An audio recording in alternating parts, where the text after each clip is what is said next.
Saudara dan saudari terkasih, Injil kita pada hari ini diambil dari Injil Lukas bab 16 ayat 1 sampai 8. Pada suatu ketika berkatalah Yesus kepada murid-muridnya, ada seorang kaya yang mempunyai seorang bendahara. Kepadanya disampaikan tuduhan bahwa bendahara itu menghamburkan miliknya. Maka si kaya itu memanggil bendaharanya dan berkata, "Apakah yang telah kudengar tentang dirimu?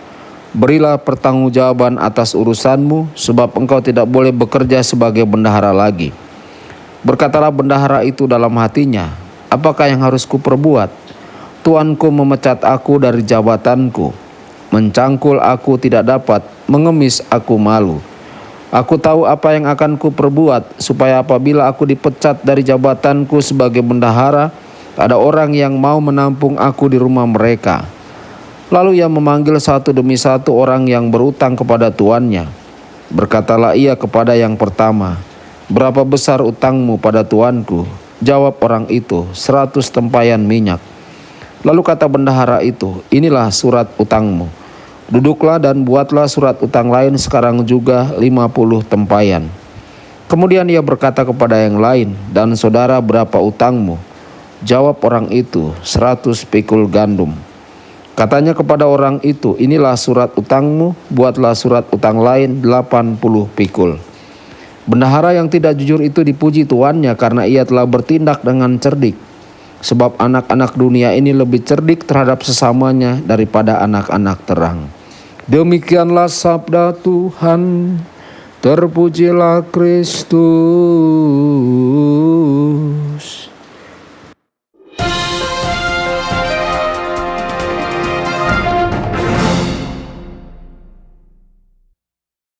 Saudara dan saudari terkasih dimanapun Anda berada, jumpa lagi dengan saya Romo Tedens dalam saluran Warta Kabar Sukacita. Semoga Anda semua dimanapun berada senantiasa dalam keadaan sehat dan bahagia. Saudara-saudari terkasih, pada Injil kali ini Yesus memiliki perumpamaan lain untuk para muridnya. Perumpamaan hari ini adalah kisah tentang orang kaya dan pelayannya. Seseorang di rumah orang kaya itu melaporkan kepada tuannya bahwa pelayannya telah menghambur-hamburkan uangnya. Tentu saja tuannya segera memanggil pelayan itu dan meminta untuk melihat daftar pengeluarannya dan uang yang telah ia keluarkan. Pelayan itu menjadi panik. Dia tidak berharap untuk ditangkap. Sekarang apa yang harus ia lakukan? Saudara-saudari, perhatikanlah bahwa dia tidak bertobat. Dia hanya ingin memastikan masa depannya. Dia tidak memiliki keterampilan untuk menjadi buruh dan dia tidak ingin berakhir di jalanan. Jadi pelayan itu menyusun sebuah rencana. Dia memanggil masing-masing debitur tuannya dan mengurangi jumlah uang yang mereka hutangkan kepada tuannya. Saudara-saudari, apa yang tidak dapat dipercaya adalah reaksi tuannya ketika dia menemukan ketidakjujuran pelayannya. Alih-alih memecat orang itu atau memenjarakannya, ia justru memuji pelayan itu karena bertindak dengan bijaksana. Saudara-saudari terkasih, di dunia saat ini saya ragu bahwa beginilah tanggapan majikan.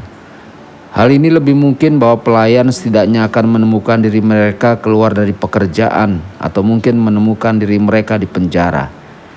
Kadang-kadang dalam hidup kita menemukan diri kita dalam situasi yang sulit dan menakutkan. Pada saat-saat itu, apakah kita berpaling kepada Tuhan? Apakah kita percaya Tuhan akan memberi kita kesempatan lagi? Tuhan selalu memberi kita kesempatan lagi. Bagian kita adalah percaya bahwa Tuhan tidak pernah akan meninggalkan kita. Tuhan Yesus memberkati dan menyertai Anda semua. Sabda Allah adalah kebenaran. Sabda Allah adalah kehidupan. Mari kita mencintainya, mari kita menghayatinya. Ya Tuhan yang ku muliakan,